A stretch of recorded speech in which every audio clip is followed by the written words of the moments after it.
Hello, everybody. Yep, yep. How's that look? Nope, that's not right at all.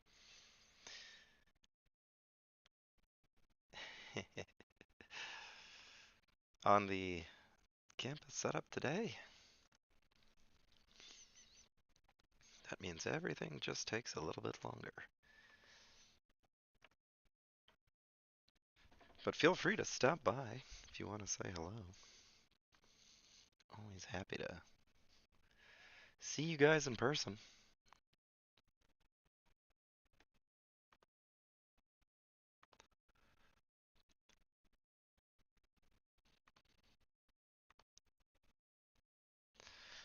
Ah, okay. I did it. I'm ready to go. Let me make sure everybody can see and hear me, and then we'll get rolling.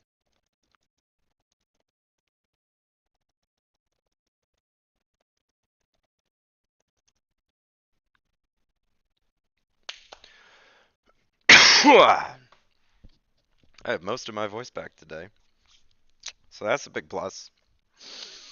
Super excited to be talking again. One of my favorite things to do. All right then. Without further ado, let's talk about doom and gloom and all the other horrible things in the world. Now, just kidding. We're going to talk about how you can leverage negative sentiment, not just the positive kind, in order to move some product. Somebody asked me how I get sick so often. I have two kids. The oldest is two. They are like living incubators for disease. Onwards. Last time, we talked about a sensitive topic, and a lot of people argued that it was moral or acceptable for you to do something that propagated that thing that we all agreed that was pretty negative because it was inevitable. And I've brought up this argument before for some other things. I'm glad that somebody finally used it as their foundation, the whole inevitability thing. People will do this thing regardless, so we have minimal obligation to mitigate it. So even if we don't give people the opportunity to do this thing, they're just going to do it somewhere else. So why don't we just do it? Something like that. And it's not really a fallacy in and of itself, because there are a lot of things that really are inevitable, like uh, killing things to survive. You got to eat. It's going to be a plant or an animal. But you're not going to live unless you eat some organic matter. So that's inevitable. Can't really say eating plants is evil. You might, but it's not going to go over very well, I think, with most people. It's just not easy to know what is and isn't inevitable. And then, even beside that, okay, let's say that you agree that something is inevitable. I presented to you the case of Pornhub, which did something about the issue, versus OnlyFans, which didn't. The former probably lost a significant amount of money doing so. The latter, obviously, one of the fastest growing platforms in the nation. Most people settled on Pornhub's decision as not making much of a big difference. And in overall terms, it's true that what they do really has no impact on globally the consumption and all that kind of thing. It really doesn't make a difference worldwide. It doesn't even really make a difference nationally, probably speaking. But it does make an impact on their own service. On their own service, that kind of content drops essentially to zero. And that includes other exploitative content too, things like revenge porn and so on and so forth. By forcing only registered people who have attached their name and proof of identity on the platform, you severely cut down on the amount of stuff that uh, open community where anybody can post obviously is going to lead to. So consider that it's 1670 or sometime in the 1600s. I just picked these year at random. 1670 is not special. And depending on where you live in the world in 1670, somewhere between 5% and 25% of the population are probably slaves. That's true in your local area. It's probably true in your country as well. Slavery is pretty much legal worldwide at this time, and the slave trade's processing millions of people a year. Most people don't own slaves at this time. Only like 5 to 10% at the top of the population own the vast majority. So all those people in the middle, who are neither slaves nor slave owners, how do you think they feel about it? Well, most of them probably felt like it was pretty inevitable. Like it's not like if they can do something about it, it's going to actually make a difference. And on a national level, they probably felt the same way too. Well, okay, we outlaw slavery. Everybody else is still going to have it. So what's the difference? So inevitability, sometimes it's not really true. Sometimes things aren't inevitable. Sometimes problems can be solved, at least to an extent, or they can be reduced. It's hard to know in the moment if a problem is really inevitable or not. Which brings us to gloom in general. Gloom is a useless emotion, said Bertrand Russell, the famed 19th 1900s. I hate that people say 19th century, which is actually the 1800s. A famed philosopher of the 1900s. So I actually don't know the right way to pronounce Bertrand because it's not really pronounced the way it's spelled, in my opinion. So we'll just call him Bert. Gloom is a useless emotion.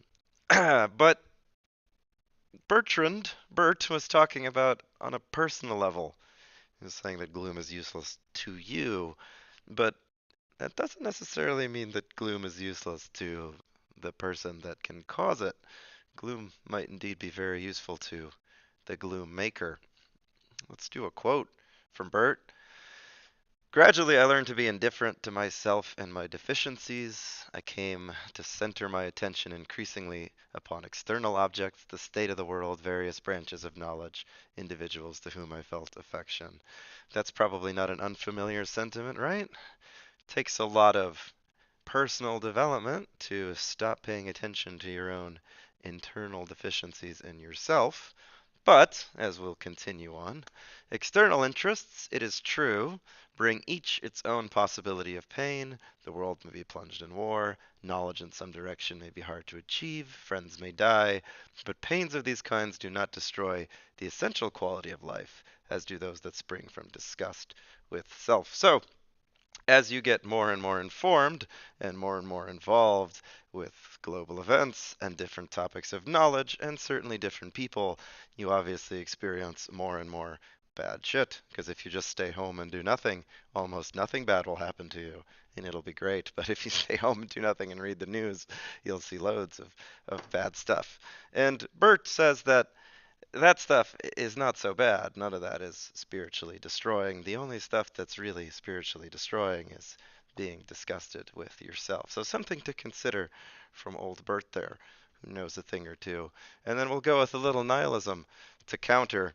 Nietzsche believed that life had no intrinsic meaning or value. Remember, we talked about him when we were talking about truth, and we had a pretty similar couple of quotes, but of course Nietzsche's famous God is dead, God being the source of all morality in the world before, well, the 1800s or so.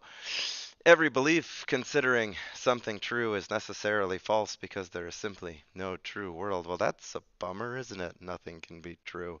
Going back to that what is truth argument again. But on the other hand, Nietzsche's main points was that if you are strong, and strength was something that he really valued, if you're strong, then you can still believe all those things, that there's no real truth, that God's dead, there's no pre-given source of morality. You can believe all that, and you can still not succumb to despair. You can create your own purpose, fueled by your instincts and your will. So every man's an animal. You've got instincts telling you what to do.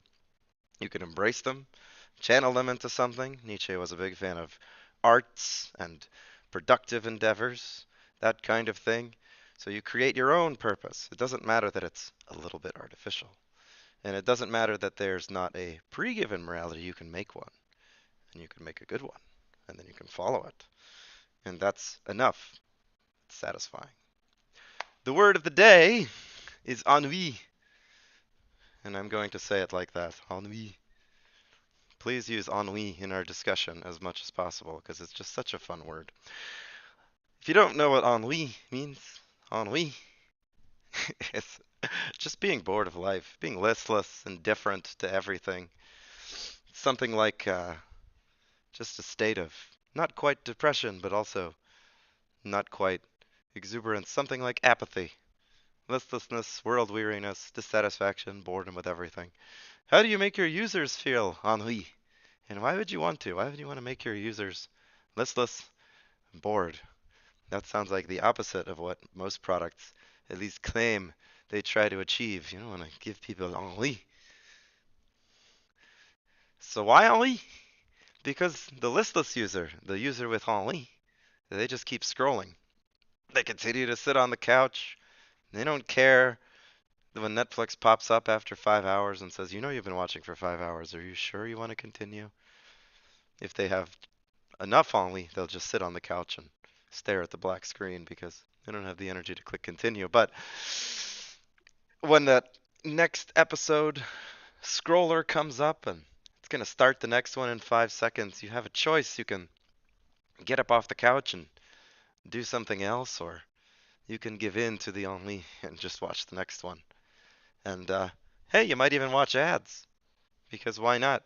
Same on YouTube, the autoplay comes up, another video starts, it starts with an ad, and maybe you just can't be arsed to click away from it. Time's not really that important to you. Might even spend a couple bucks. Money's not that important, especially those small amounts on those consumable little things that bring you a couple moments of pleasure. Ennui is a driver of businesses much like hype is, even though they're almost polar opposites. Getting people to be listless and indifferent can actually lead them to consume more of your content. And if you don't believe me, consider how you feel when you're on YouTube for the second hour or when you're browsing Instagram for the second hour or so forth. Do you feel full of energy and exuberance and hype, or do you feel relatively listless?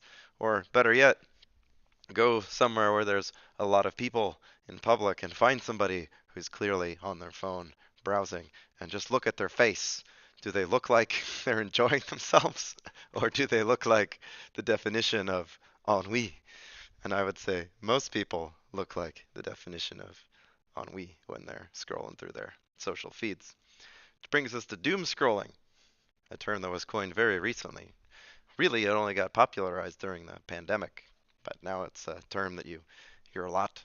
And it generally refers to people just scrolling through their social media feed continuously and looking at the negative news of the day. Sometimes people expand it to mean just negative content, but usually it's talking about news. Usually it's talking about consuming negative news content. And it's not good for you. It's definitely not good for you on a psychological level. It's if you look at this is a graph between the number of times that somebody looked for COVID related news a day and then their COVID-19 anxiety, which is the red bar, and then the blue bar is just general anxiety.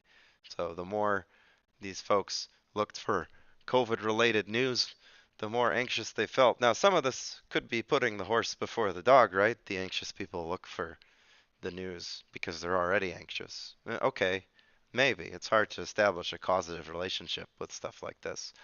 But it's definitely clear that it's not helping these people. The more you look up that kind of crap, the more anxious you become.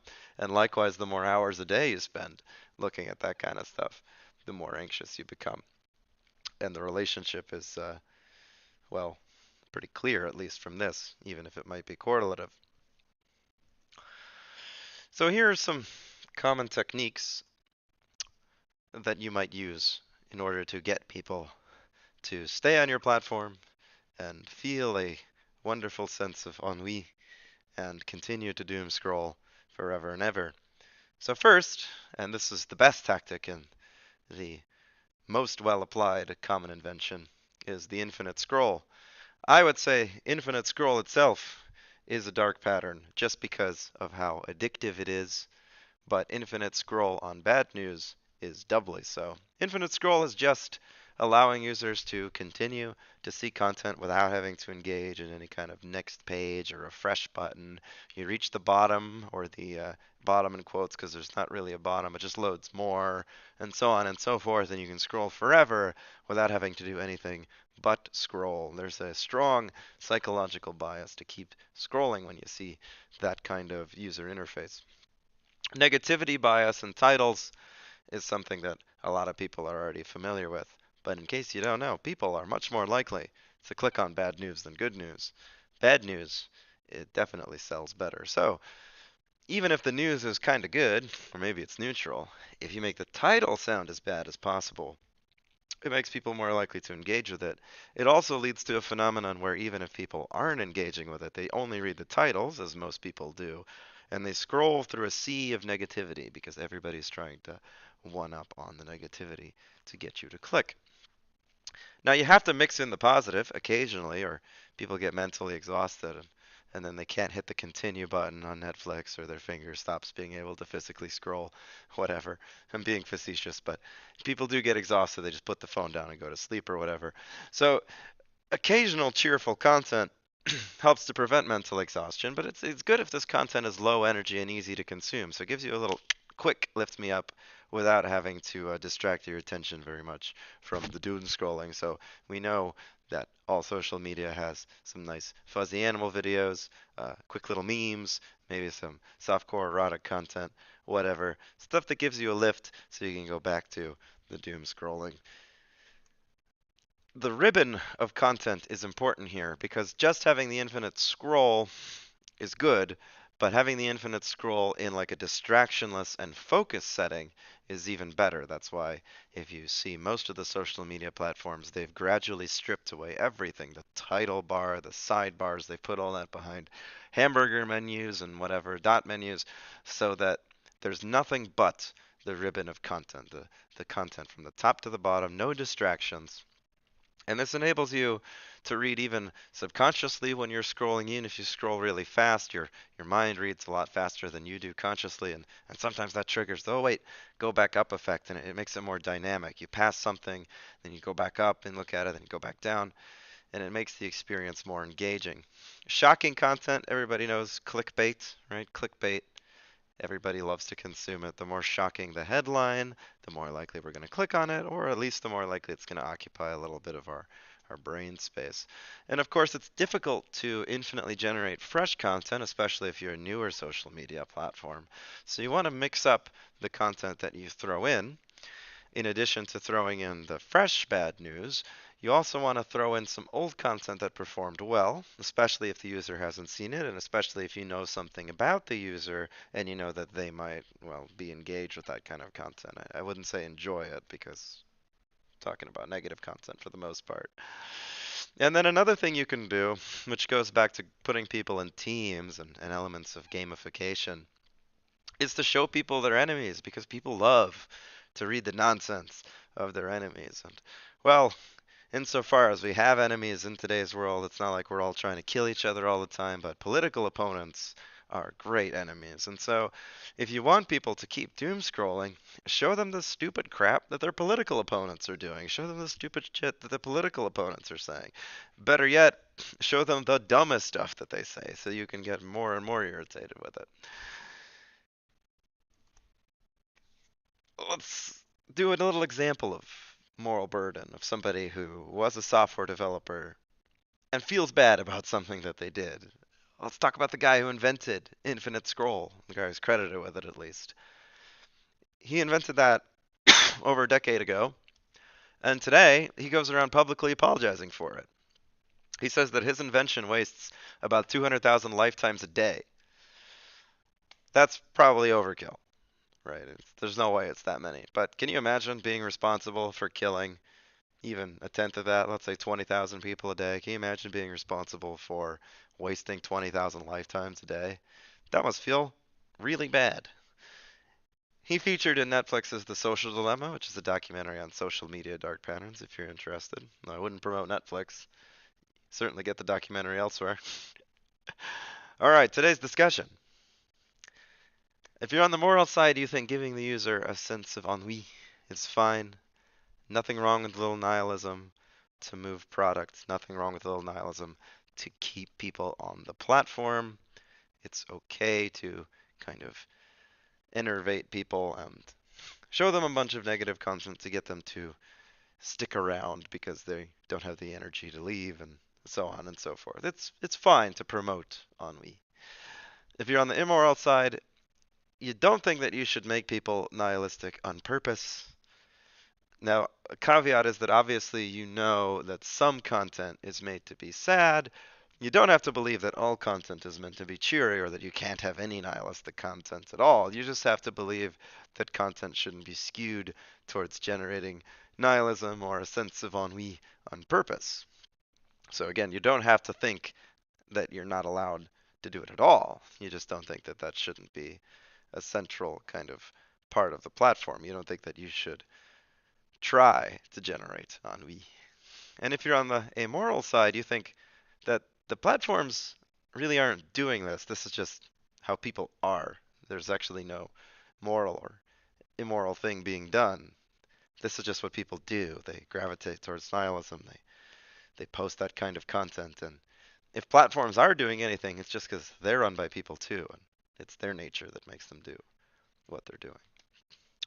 All right. I will see you in the discussion once I can figure out how to close my stream.